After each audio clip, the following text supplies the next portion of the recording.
Let me ask you something. Can foods be addicting? Well, let me share some perhaps surprising information with you today. And we're going to start with how to magnetize a baby. You start with a baby. The baby should be 9 to 12 weeks of age, and you sit face to face 15 inches apart.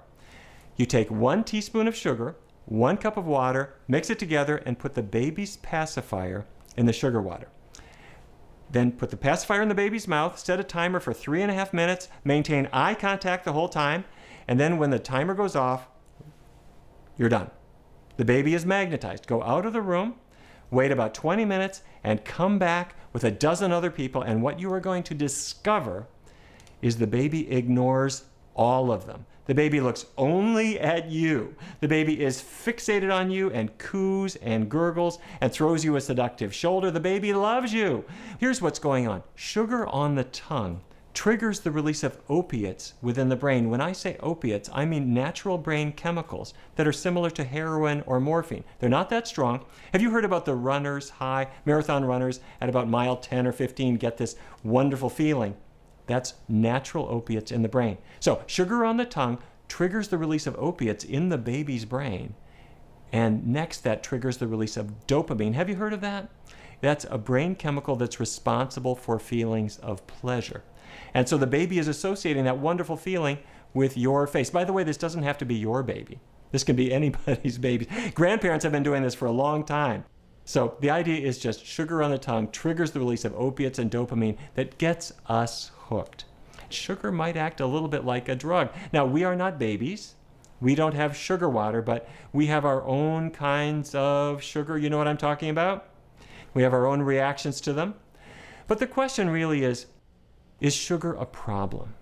I am going to argue that sugar is not a problem if you're only having a little bit of it. A teaspoon of sugar has all of 15 calories. Who cares? But a chocolate chip cookie or a soda or candy and junk food, they have so much dissolved sugar in them that it really gets completely out of hand. So sugar, I think, can be a problem, particularly when it's mixed in with fatty foods like cookies, cakes, pies. It's the sugar that lures you in, and the sugar has enough calories to fatten you up, but really it's the fat that really causes a problem too, okay? Take a look at these foods. Any one of them call out to you? Any of them that you might feel a little hooked on? Green beans? Cauliflower? No, I don't think so. How about that chocolate? Do we have some chocolate lovers here? I suppose we do. This is Narcan, naloxone. This is a drug that's used in emergency rooms, and what it's used for is heroin overdose. A guy shoots up on the street, and unbeknownst to him, his new supply of heroin was a little extra strong. He gets wobbly, and in about 2 minutes, he falls face down in the gutter, and his friends know exactly what is going to happen, which is he is about to die. What they do is they take his limp body, they drag him to the nearest emergency room, we knock the top off that bottle, we inject it into his vein. Narcan goes to the brain, and it blocks heroin from being able to attach to his brain. He wakes up and you've saved his life. Now, if I give that very same drug to a chocolate lover, I don't mean a person who appreciates chocolate, I mean a person who is binging on chocolate, you see the most amazing thing.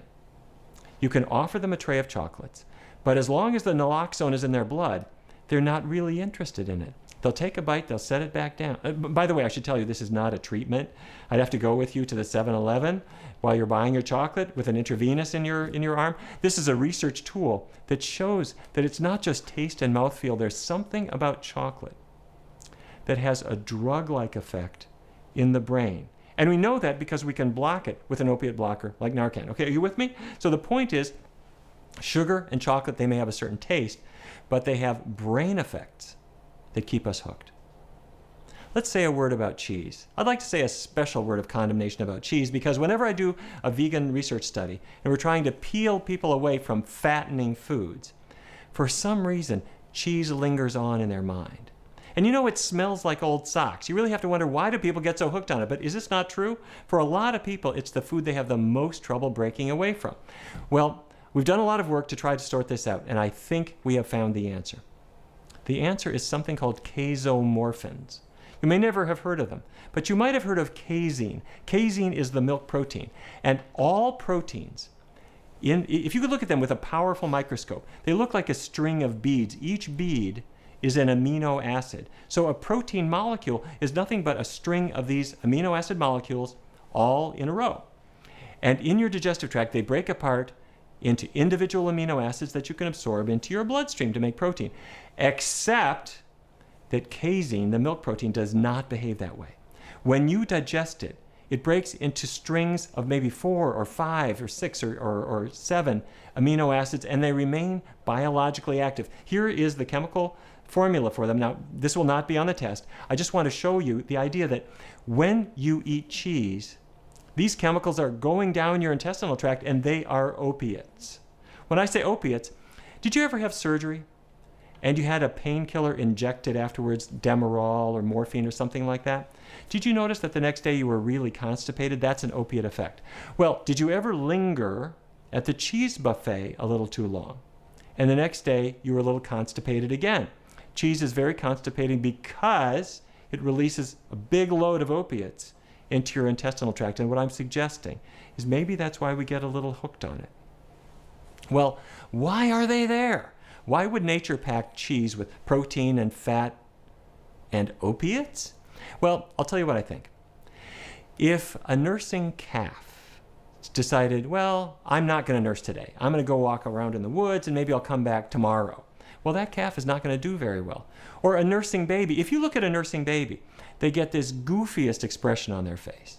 And then they fall into this deep sleep. And we think, gee, isn't that the beauty of the mother-infant bond? Well, I hate to break it to you. You just drugged the kid. Because milk, whether it's from a cow or a human mother, has protein, it has fat, it has various hormones in it, but it also has a little bit of feel-good, a little bit of opiate that makes the baby love nursing and makes the calf come back to nurse some more. Isn't that unromantic? But I think it's the truth. And what it also means is that adults get hooked on the very same opiate effect. Is it a good idea to break free from cheese? Yes. There is almost no more fattening food. If I have 2 ounces of cheese, that's the amount in a typical sandwich. It's got roughly 200 calories and a lot of fat, and it is not good fat. It is mostly saturated fat. It's got also a whole lot of cholesterol. There is as much cholesterol in cheese as there is in steak. Also, for people with joint pain or migraines or digestive problems, don't go one more day. Make sure there's no animal products in your diet, but especially the dairy products. For so many people, that is the cure to their arthritis. Don't take this on faith. Just get it out of your life and see if you don't have a good effect. Special word for men. Researchers have looked around at how diet might relate to prostate cancer. And it turns out that the countries that have the most milk consumption, these are the ones on the right-hand side of this slide, like Sweden and Switzerland and the United States for that matter, big dairy-consuming countries, they have a lot more prostate cancer compared with Hong Kong or Japan or Thailand. Well, it turns out that the more milk men consume, the higher their risk of developing prostate cancer. 2 Harvard studies showed that the risk is really quite significant. Is it easy to get the milk out of your diet? Absolutely. But I have to tell you, Americans are going in exactly the wrong direction. In 1909, when the Department of Agriculture started keeping records, your average American went through 3.8 pounds of cheese in a year. Well, about 100 years later, we were up over 30 pounds. In 2005, 31.4. When we got to 2010, we're at about 33 pounds per person per year. And I'm not eating any. Somebody else is getting mine. You don't need any other reason to explain the obesity epidemic that we're seeing in America. Where do you put 30 pounds more cheese every person every year? Well, we've talked about sugar. We've talked about chocolate. We've talked about cheese. There's one more food that we need to talk about, and that is meat. For a lot of guys especially, they would say, I'd rather die than give up my grill. If you look at meat consumption over time, it's gradually inched up. But you know what? It's not really red meat. It's really the chicken that has really taken off in recent years. Your average American is consuming a huge amount of chicken now, and if you put us all together, we consume in the United States more than 1 million chickens per hour. It's true. It's about 10 billion per year. It's because Americans think, well, it must be somehow health food. Well, it really isn't. We're in about the worst shape we've ever been in. And back in April of 2000, researchers did an interesting survey. They asked a group of adults, could you give up meat for a week if I paid you $1,000? And what was interesting is when they asked Asian Americans or Hispanic Americans, virtually all of them would say, give me the $1,000, I can give up meat for a week. Why? Because if you're an Asian American, you know about tofu and vegetables. If you're Hispanic, you know about beans and rice and tortillas. But when they asked white Americans or black Americans, between a quarter and a third of them said, no way, I couldn't give up meat for a week even if you paid me $1,000. Well, that's starting to sound like addictive behavior. But you know what? When I inject Narcan into Hank's arm, you remember the drug that helped people with chocolate addiction? Well, they eat less ham, less salami, less tuna, less meat. And that is a sign that meat has an opiate effect in the brain too, just like chocolate. And that might explain why people tend to get hooked on it. Well, is it a good idea to break away from a meaty diet? Absolutely. A meatless diet has so many benefits. It reverses heart disease. The average person loses about 10% of their body weight. Now, that's an average. If you're already skinny, you don't lose anything. If you're really heavy, you can lose a lot. Cancer risk may drop by as much as 40%. Blood pressure comes down. Diabetes improves. Sometimes it goes away. And have you seen the new research on Alzheimer's disease? Really, really important. People whose cholesterol levels are low, people who are eating low-fat diets, and people who avoid meat and animal fat seem to have less risk of Alzheimer's disease. Stay tuned, we need more research, but it's really very exciting. So the foods that get us hooked are sugar, chocolate, cheese, and meat. That's the list. Nobody ever went to the 7-Eleven at 9 o'clock at night to buy cauliflower. Nobody ever said, I am so lonely, I think I'll steam some green beans. Or I'm so mad, I think I'll go out and buy some whole grain bread. No, people don't get hooked on those things. What we get hooked on is sugar, we get hooked on chocolate, we get hooked on cheese and meat. Now, how do I break free? Okay, you're calling my name, but sugar knows where I live. Well, to break free, number one, focus on the short term. Don't worry about what you're going to do a long time from now. You know, that's a consistent message from me. And also avoid temptations and avoid triggers. We learned about this with tobacco. You don't want to have cigarettes anywhere in your field of view or you're going to be going straight for them. Same with alcohol. And it's also true with food. So keep the foods that you're trying to get away from out of your kitchen and ask your family and friends for support. You know what? A lot of them are dealing with the same problems that you and I are dealing with. And if we ask our friends for support, they can say, you know what, I won't tempt you with things, and maybe I'll help you to stay away from things that you know aren't so good for you. If you need a little extra help, I've got 7 tips. Number 1, have breakfast, have a healthy breakfast, because if you go to work without breakfast, you are going to be a setup when the donut tray comes by. But if you've had breakfast, you have a little bit of resistance. Use foods that hold blood sugar steady, but certain things like beans, fruit, pasta keep a nice steady blood sugar, whereas white bread causes your blood sugar to go up and then it comes down, and when it's coming down, that's when the cravings kick in. So you want to stay off that roller coaster. Third, don't cut calories. You don't need to starve yourself to lose weight. Eat plenty of food and you're going to find the cravings aren't so bad. Break craving cycles. If every night at 8 o'clock chocolate calls your name, don't be home.